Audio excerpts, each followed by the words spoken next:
A piece of advice that I have for anyone wanting to leave a developed country is to, hey everyone, welcome back to the channel. If you're a returning viewer, then thank you very much. It is so much appreciated. And if you are new here, then please subscribe. In today's video, I'm going to be discussing some of the reasons that people are still moving from impoverished countries to developed countries and what the big push is, and then also our perspective of having moved both from an impoverished country to a developed country and then back again. So let's get into it. Having been here now for quite some time and watching families decide to leave here and go to Canada, I'm starting to see a trend kind of who it is and why they are leaving. A lot of it is young families that are trying to get their feet off the ground, but they're struggling because it just is more difficult here when you start from nothing and you have to build your way up. And that does look appealing in the case of Canada, where you can go and get a job that's going to support your families. I mean, it is getting increasingly difficult, but that looks appealing from this side of the world. And that is something that drives them, and as well as the benefits that you get from the government. There is such thing as child benefits and assistance. If you have a special needs child, then there's assistance for that. There is a lot more straightforward assistance in immigrating. All those things, it just looks a whole lot simpler looking from this point of view. This was exactly the case for both my family and my husband's family when we moved there. They both moved us there for a better life, to be able to raise their kids easier and provide for them better. And both of my dad and my husband's dad and my husband's oldest brother had jobs lined up before they even got there, which was already a great start, as well as housing. They had housing lined up before they even got there.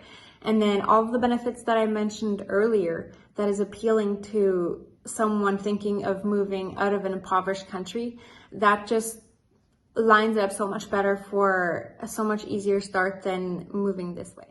One of the things that you deal with when you move from an impoverished country to a developed country is the culture shock. Now, I have no idea what it was like really for my parents. They never really talked about it.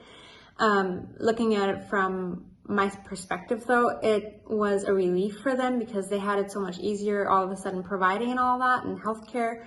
They had easy access to it.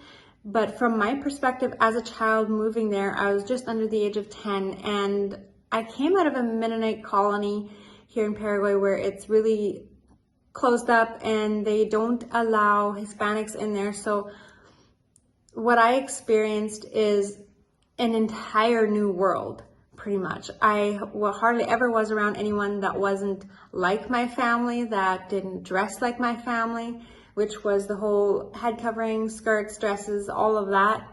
And moving to Canada was a big culture shock. All of a sudden, everyone is dressing differently. Like, your neighbor is going to be dressed completely different from you, and their neighbor on the other side is going to be dressed completely differently. And just it was mind-blowing to see all these different people, and they live their life a whole lot differently by the looks of it. And then there's all these different amenities that you have that were completely new to me.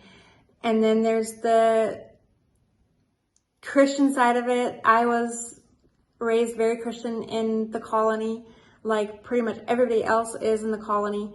All of a sudden, everyone else is dressed so much different, and I'm still dressing the same way as I did here in the colony, and it looks just completely different. I have these thoughts of, you know, can I even mention the word God? Because are they going to look at me weird and strange? Do they even know God? Like, all of a sudden you have all these questions that, I don't know, I never even thought to ask them out loud, just kind of asked them myself as I was integrating. But it didn't take very long, and we integrated just fine into the Canadian society, and it very quickly became home for us.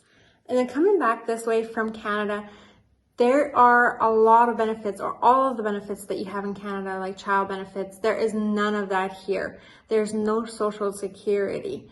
Even life insurance, we realized that's not a concept that people had heard of here, or a lot of people, I guess, that had not already lived in a developed country before. So there isn't even that option here. Even home insurance, I haven't heard of that here. Car insurance is optional.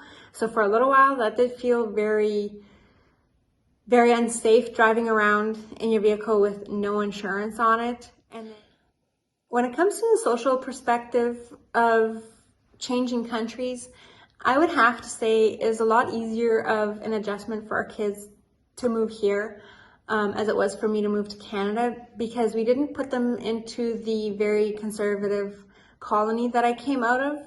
So they don't have to adjust to all of that. The biggest difference is the language. They have to learn a whole new language. Or a piece of advice that I have for anyone wanting to leave a developed country is to either have a source of income that you can earn remotely, or to know and have a very clear understanding of what it is that you want to do at your destination, so that it can be the easiest transition possible. We did a little bit of both of those, had a little bit of an income set up for several years. It's not much, but every little bit helps. And then I do also wish that I had started YouTube sooner. So that would have been, I had the idea, but that would have been amazing to already have that, but better late than never, right? Thank you all so much for watching and for sticking it through this far. If you have enjoyed the video, please hit the like button. Don't forget to subscribe and share it with anyone that may benefit from it. We'll see you in the next one.